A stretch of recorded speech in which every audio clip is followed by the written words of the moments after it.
Hi friends, இன்றைக்கி ஒரு vlog தான் பார்க்க போகிறோம். இப்போ நாங்கள்லாம் கிளம்பி வெள்ளக்கோயிலில் இருக்க எங்கள் சித்தப்பா வீட்டுக்கு போக போகிறோம். புரியுதுங்க, என்னடா திரும்ப திரும்ப அங்கேயே போகிறோன்னு பார்க்குறீங்களா? போன வாரம் கல்யாணம் முடிச்சு இந்த வாரம் கறி விருந்து போடுறாங்க, அதுக்காக தான். நமக்கு சோறு தான் முக்கியம் இல்லையா, அதனால் ஸ்ட்ரெயிட்டாக நாங்கள் மண்டபத்துக்கே போயிட்டோம் சாப்பிட்றலான்னு சொல்லிட்டு. ஆனால் அங்கே இன்னும் லஞ்ச் ரெடி ஆகலை, அதனால் அதுக்குள்ளே எல்லோரும் ஒரு குட்டி டான்ஸிங் பார்ட்டி பண்ணலான்னு சொல்லி டான்ஸ் ஆட ஆரம்பிச்சிட்டோம். நாங்கள் ஆடுற டான்ஸை பார்க்குறதுக்கும் இங்கே ஒரு கூட்டம் உட்காந்துருந்துச்சுங்க.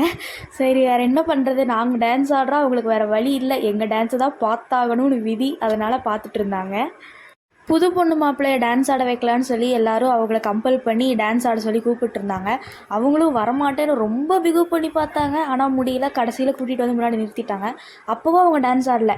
நாங்கள் அதையெல்லாம் கண்டுக்கிட்டோமா? கிடையவே கிடையாது. நமக்கு நம்ம என்ஜாய்மெண்ட்டு தான் முக்கியம்னு சொல்லி நாங்கள் டான்ஸ் ஆடிட்டு இருந்தோம். ஒரு டான்ஸ், ஐயோ அத்தை நீங்க பாக்கணுமே, விஷயம் தெரியாதவன் கப்புன்னு பார்த்தானா கையில சாவி தூக்கி கொடுத்துருவான். காக்காவலி மாதிரி இருக்குது. ஒரு வழியாக டான்ஸை முடிச்சுட்டு வந்த வேலையை பார்க்கலாம்ப்பா சாமின்னு டைனிங் ரூமுக்கு ஸ்ட்ரெயிட்டாக வந்தவங்க தான் நாங்கள். அதாவது இந்த விருந்தை வந்து எங்கள் சித்தப்பாவும் அவரோட ஒய்ஃபும் தான் வந்து பரிமாறணுமாம்மா. நான் அவரை சித்தப்பான்னு கூப்பிட மாட்டேன், அண்ணான்னு கூப்பிடுவேன். அதனால் அவங்களும் வந்து என்னை சித்தின்னு கூப்பிடாத, அக்கான்னு கூப்பிடுன்னு சொல்லிட்டாங்க. அதனால் எப்படி கூப்பிட்றதுனே தெரியாமல் நான் வந்து அண்ணா அக்கா அப்படின்னு மாற்றி மாற்றி கூப்பிட்டுருக்கேன். அது இருக்கட்டும், நம்ம வந்து நம்மளோட விருந்துக்கு வருவோம். விருந்தில் வந்து மெனு என்னென்னு பார்த்தீங்கன்னா, நாட்டுக்கோழி சிந்தாமணி, மட்டன் சிந்தாமணி, சிக்கன் கிரேவி, ஒயிட் ரைஸ், முட்டை, ரசம். இது போக வெஜிடேரியன் பீப்புள்ஸ்க்கும் வந்து வச்சுருந்தாங்க. அவங்களுக்கு வந்து பிரியாணி அந்த மாதிரிலாம் இருந்தது. அதெல்லாம் என்ன நம்ம பார்க்குறதில்ல, நம்ம ஒன்லி நான் வெஜிடேரியன் மட்டும்தான். எங்கள் சித்தப்பாவும் சிட்டியும் தான் ஃபுட்டாக பரிமாறிட்டு இருந்தாங்க. மண்டபத்துக்குள்ளே வந்து கூட்டமாக வெயிலாக ரொம்ப உப்புசமாக இருந்தனால எங்களாலலாம் தாங்க முடியல. சும்மாவே நாங்களாம் ஒரு இடத்துல இருக்க மாட்டோம், வெயிலாக வேறு இருந்துச்சா. சரி வாங்க வெளியே போகலான்னு சொல்லிட்டு எல்லோரும் அப்படியே நடந்து வந்து ஒரு ஓரமாக மரத்துக்கடியில் உட்காந்து ஜூஸ் குடிச்சிட்டு இருந்தோம். ஐஸ்கிரீம் வேறு வாங்கிட்டு வரேன்னு சொல்லி போயிருக்காங்க, அதுக்காக தான் எல்லோரும் வெயிட்டிங். இப்போது வேண்டாம் வேண்டாம், கப்பு யூஸ் ஆகும். ஒரு கப்பு கொடுத்துருங்க.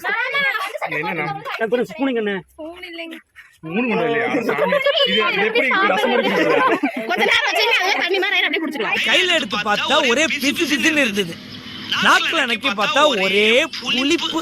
அப்படி இருந்தாலும் பரவாயில்ல, ஐஸ்கிரீம் தான் முக்கியம் அப்படின்னு சொல்லி அதுக்கும் அடிச்சுக்கிட்டு நாங்கள்லாம் வாங்கி சாப்பிட்டோம்னா பார்த்துக்கோங்க.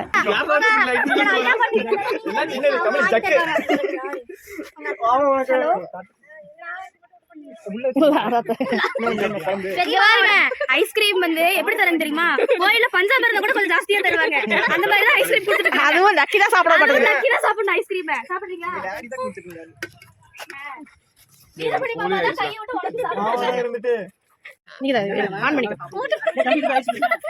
ஏய் வந்து வராரு புடுங்கறீங்க. மாமா முன்னாடி மில்ஸ். யாருக்கு வேணுமா? அப்படியே ஊத்தி விடு சாமி. கடிச்சியா? வேணுமா வேணுமா? எனக்கு வேண்டாம். பிதிக்கி பிதிக்கி சாப்பிடுறேன். நீங்க சாப்பிடுங்க. இல்ல தரேன். எரியுதடி மாலா வண்டியை எடு அப்படிங்கிற மாதிரி நாங்கள்லாம் வீட்டுக்கு போகிறோம். இங்கே ரொம்ப சூடாக இருக்குன்னு சொன்னனால எங்கள் மாமா வந்து எங்களை காரில் வச்சு கூட்டிகிட்டு போகிறேன்னு சொன்னார். இத்தனை பேர் காரில் ஏறிட்டாங்க, மொத்தமாக ஒரு 11 பேர் இருப்போம். வீடு வந்து பக்கத்தில் தான், ஆக்சுவலி வாக்கிங் டிஸ்டன்ஸ் தான். நாங்கள் தான் காரில் போகிறோன்னு சொல்லி காரில் ஏறி உட்காந்துட்டோம். வீட்டுக்கு போனோடனே வந்துட்டு நாங்கள் ரெஸ்ட் எடுக்கலாமா அப்படின்லாம் யோசிக்கலை, ஸ்ட்ரெயிட்டாக வாங்க அடுத்த என்டர்டெயின்மெண்ட்டுக்கு போவோம்னு சொல்லி எல்லாம் காட்சி விளையாட உட்காந்துட்டோம்.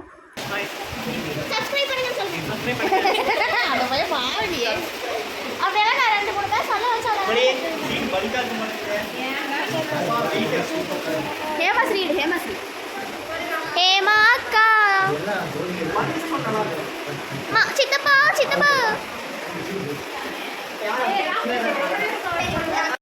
இடி மின்னல் புயல் எதுவும் எங்களை தடுக்காது. எவ்வளோ மழை பெஞ்சாலும் பரவாயில்ல, நாங்கள் காட்ஸ் விளையாண்டு தான் தீருவோம் அப்படின்னு சொல்லி ரவுண்டு கட்டி எல்லாம் காட்ஸ் விளையாண்டுருந்தோம். ஆக்சுவலி மொத்தமாக அங்கே ஒரு 5 பேருக்கு கூட விளையாட தெரியாமல் தான் இருந்தது. சரி சும்மா குழந்தைங்க மேட்ச் தானே, எல்லோரும் வாங்க அப்படின்னு சொல்லி எல்லோரும் உட்காந்து விளையாண்டுட்டு இருந்தோங்க. உடனே எங்கள் தாத்தா மாமாலாம் வந்து பக்கத்தில் உட்காந்துட்டு கேமில் இன்ட்ரெஸ்ட் ஆகிட்டாங்க. நாங்களும் அப்படியே விளையாண்டுருந்தோம். தெரியாதவங்களுக்கெல்லாம் சொல்லி கொடுத்துட்டு விளையாண்டுட்டு ஜாலியாக இருந்தது. அதுக்கப்புறம் மண்டபத்துலேருந்து ஆட்கள் வர எல்லாரும் அப்படியே வந்து எங்களோட ஜாயின் பண்ணிக்கிட்டாங்க. இந்த கேம் முடித்தோடனே நாங்கள் கசின்ஸ் எல்லாம் போய் ட்ரூத் ஆர் டேர் விளையாண்டோம். ஒரு 20 பேர் விளையாண்டோம். அதை வந்து என்னால் வீடியோ எடுக்க முடியல, ஃபோனில் வேறு சார்ஜ் தீர்ந்து போனனால. ஸோ இதோட வந்து இந்த vlog வந்து முடிஞ்சிருச்சு.